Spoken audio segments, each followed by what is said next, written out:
ମୁଁ ଆଜି କୁନ୍ଦୁରିରେ ଗୋଟେ ନୂଆ ପ୍ରକାର ସ୍ୱାଦର ରେସିପି ବନେଇବି। କୁନ୍ଦୁରି ତ ବହୁତ ଲୋକଙ୍କୁ ଖାଇବା ପାଇଁ ଭଲ ଲାଗିନଥାଏ।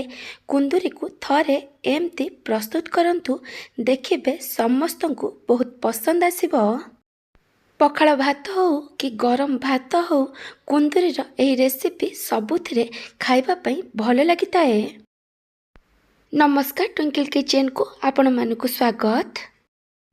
କୁନ୍ଦୁରିର ଏହି ରେସିପି ପାଇଁ ମୁଁ ଏଠି ପାଖାପାଖି 250 ଗ୍ରାମ କୁନ୍ଦୁରି ନେଇଛି, ଆଉ ତା ସହିତ 2ଟା ମିଡ଼ିୟମ୍ ସାଇଜ୍ର ଆଳୁ ନେଇଛି।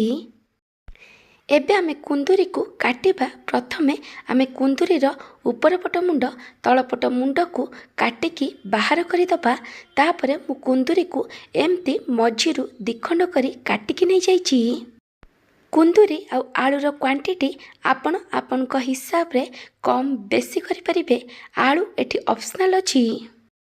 ଯଦି ଏମିତି ପାଚିଲା କୁନ୍ଦୁରି ଥିବ ତାକୁ ପକାଇବେନି। ମୁଁ ଏଠି ସବୁ କୁନ୍ଦୁରିକୁ କାଟିକି ନେଇଯାଇଛି। ଆପଣ ଚାହିଁଲେ କୁନ୍ଦୁରିକୁ ଲମ୍ବା ଲମ୍ବା କରି 4 ଖଣ୍ଡ କରି କାଟିକି ନେଇପାରିବେ। ଏବେ ମୁଁ ଆଳୁକୁ କାଟୁଛି। ଆଳୁକୁ ବି ମୁଁ ଲମ୍ବା ଲମ୍ବା କରି କାଟିକି ନେଇଛି। ମୁଁ ଆଳୁକୁ ଟିକେ ମୋଟା ମୋଟା କରି କାଟିକି ନେଇଛି, କାରଣ ଆଳୁ କୁନ୍ଦୁରିଠୁ ଜଲ୍ଦି ସିଝି ଯାଇଥାଏ। ମୁଁ ଏଠି କଡ଼େଇରେ 1 ଗ୍ଲାସ୍ ପାଣି ଦେଇ ଗରମ ହେବାକୁ ରଖିଥିଲି। ପାଣି ଭଲ ଭାବେ ଫୁଟିଗଲା ପରେ ମୁଁ ଏଥିରେ କାଟିକି ରଖିଥିବା କୁନ୍ଦୁରି ଆଉ ଆଳୁକୁ ଦେଇ ଦେଉଛି। ତାପରେ ଆମେ ଏଥିରେ ଅଧା ଛୋଟ ଚାମଚ ଲୁଣ ପକାଇବା, ଆଉ ସବୁକୁ ଭଲ ଭାବେ ମିକ୍ସ କରି ଆମକୁ କଭର କରି ଲୋ ଫ୍ଲେମ୍ରେ 7ରୁ 8 ମିନିଟ୍ ପର୍ଯ୍ୟନ୍ତ କୁକ୍ କରିବା, ଯେମିତି କୁନ୍ଦୁରି ଆଉ ଆଳୁ 80ରୁ 90% ପର୍ଯ୍ୟନ୍ତ ସିଝିଯିବ। 7ରୁ 8 ମିନିଟ୍ ପରେ ମୁଁ ଏଠି ଘୋଡ଼ଣୀ କାଢ଼ି ଦେଇଛି। ଏଠି ଆଳୁ ଆଉ କୁନ୍ଦୁରି ପାଖାପାଖି 90% ପର୍ଯ୍ୟନ୍ତ ସିଝି ଯାଇଛି।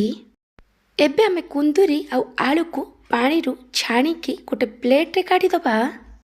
ମୁଁ ଆପଣଙ୍କୁ ଗୋଟେ ଛୋଟ ରିକ୍ୱେଷ୍ଟ କରୁଛି, ଯଦି ଆପଣଙ୍କୁ ଏହି ରେସିପି ଭଲ ଲାଗିବ ତାହେଲେ ଲାଇକ୍ କରିବେ, ଆପଣଙ୍କ ସାଙ୍ଗମାନଙ୍କ ସହିତ ସେୟାର କରିବେ। ଯଦି ଏପର୍ଯ୍ୟନ୍ତ ମୋ ଚ୍ୟାନେଲକୁ ସବସ୍କ୍ରାଇବ୍ କରିନାହାନ୍ତି ତାହେଲେ ସବସ୍କ୍ରାଇବ୍ କରିବାକୁ ଜମାରୁ ଭୁଲିବେନି। ପାଖରେ ଥିବା ବେଲ୍ ଆଇକନ୍ରେ ଅଲ୍ ନୋଟିଫିକେସନ୍ରେ କ୍ଲିକ୍ କରିବେ। ଏହାଦ୍ୱାରା ମୋ ଯେଉଁ ଭିଡ଼ିଓ ଆସିବ ଆପଣ ପ୍ରଥମେ ଦେଖିପାରିବେ। ଯଦି ଫେସବୁକ୍ରେ ଦେଖୁଛନ୍ତି ତାହେଲେ ଫଲୋ କରିବାକୁ ଜମାରୁ ଭୁଲିବେନି। ଏବେ ଆମେ ଗୋଟେ ମସଲା ବନେଇବା। ସେଥିପାଇଁ ମୁଁ ଏଠି ଗ୍ରାଇଣ୍ଡର ଜାର୍ରେ 1 ଛୋଟ ଚାମଚ ସୋରିଷ ଆଉ 1 ଛୋଟ ଚାମଚ ଜିରା ଦେଇଛି। ଜିରା ସୋରିଷକୁ ମୁଁ ପାଣିରେ 15 ମିନିଟ୍ ପାଇଁ ବତୁରେଇକି ରଖିଥିଲି। ତାପରେ ମୁଁ ଏଥିରେ 1 ମିଡ଼ିୟମ୍ ସାଇଜ୍ର ଟମାଟୋକୁ ରଫଲି ଚପ୍ କରିକି ଦେଇଛି, ଆଉ 7ରୁ 8 ପାଖୁଡ଼ା ରସୁଣ ଦେଇଛି। ଆପଣଙ୍କୁ ଯେତିକି ରାଗ ଦରକାର ଆପଣ ସେ ଅନୁସାରେ ଏଥିରେ ଶୁଖିଲା ଲଙ୍କା କି କଞ୍ଚା ଲଙ୍କା ପକାଇ ପାରିବେ। ଏବେ ଆମେ ଆକୁ କଭର କରିଦେବା, ଆଉ ମସଲାକୁ ଭଲ ଭାବେ ବାଟିକି ନେଇଯିବା। ମସଲା ପେଷ୍ଟ ଏଠି ରେଡ଼ି ହୋଇଯାଇଛି। ମୁଁ ଏଠି କଡ଼େଇରେ କିଛି ସୋରିଷ ତେଲ ଦେଇ ଗରମ ହେବାକୁ ରଖିଛି। ସୋରିଷ ତେଲ ଜାଗାରେ ଆପଣ ରିଫାଇନ୍ ଅଏଲ୍ ନେଇପାରିବେ, କିନ୍ତୁ ସୋରିଷ ତେଲରେ ଏହି ରେସିପି ବନେଇଲେ ଆର ଟେଷ୍ଟ ବହୁତ ଭଲ ଆସିଥାଏ। ତେଲ ଭଲ ଭାବେ ଗରମ ହେଲା ପରେ ମୁଁ ଏଥିରେ 1 ଶୁଖିଲା ଲଙ୍କା ଆଉ 1 ଛୋଟ ଚାମଚ ପଞ୍ଚ ଫୁଟଣ ପକାଇଛି। ପଞ୍ଚ ଫୁଟଣ ଶୁଖିଲା ଲଙ୍କା ଭଲ ଭାବେ ଭାଜି ହୋଇଗଲା ପରେ ମୁଁ ଏଥିରେ 1 ମିଡ଼ିୟମ୍ ସାଇଜ୍ ପିଆଜକୁ ପତଲା ପତଲା ଲମ୍ବା ଲମ୍ବା କରି କାଟିକି ଦେଇଛି। ପିଆଜକୁ ବେଶୀ ଗୋଲ୍ଡେନ୍ ବ୍ରାଉନ୍ କଲର୍ କରି ଭାଜିବା ଦରକାର ନାହିଁ।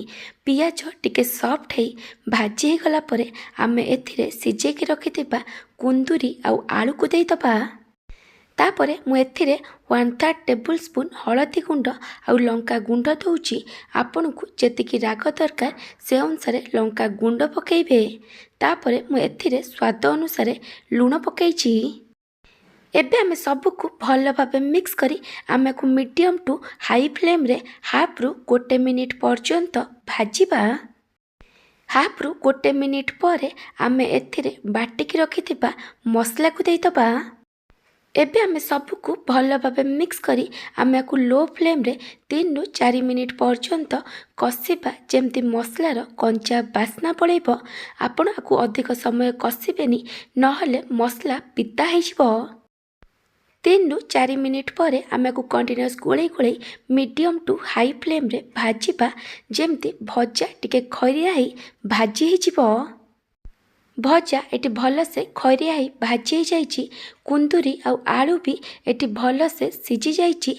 एबे आम सबको आउ थरे भल भाबे मिक्स करिदबा आउ गैस बंद करिदबा। बेसर मसला दिया कुंदुरी आलू भजा एटी रेडी हो जाइछि। जदि आपन को यही बेसर मसला दिया कुंदुरी आलू भजार रेसिपी भल लगी तालाकु लाइक करिवे, आपनक सांग मानक सहित शेयर करिवे। जदि एपर्यंत मो चैनल को सब्सक्राइब करि नाहंती ताले सब्सक्राइब करबा को जमार भूलिबेनी। पाखर थिया बेल आइकन ने ऑल नोटिफिकेशन ने क्लिक करिवे। एहा द्वारा मो जो वीडियो आसीबो आपन प्रथमे देखि परिबे। जदि फेसबुक रे देखुचंती ताले फॉलो करबा को जमार भूलिबेनी। Thank you for watching.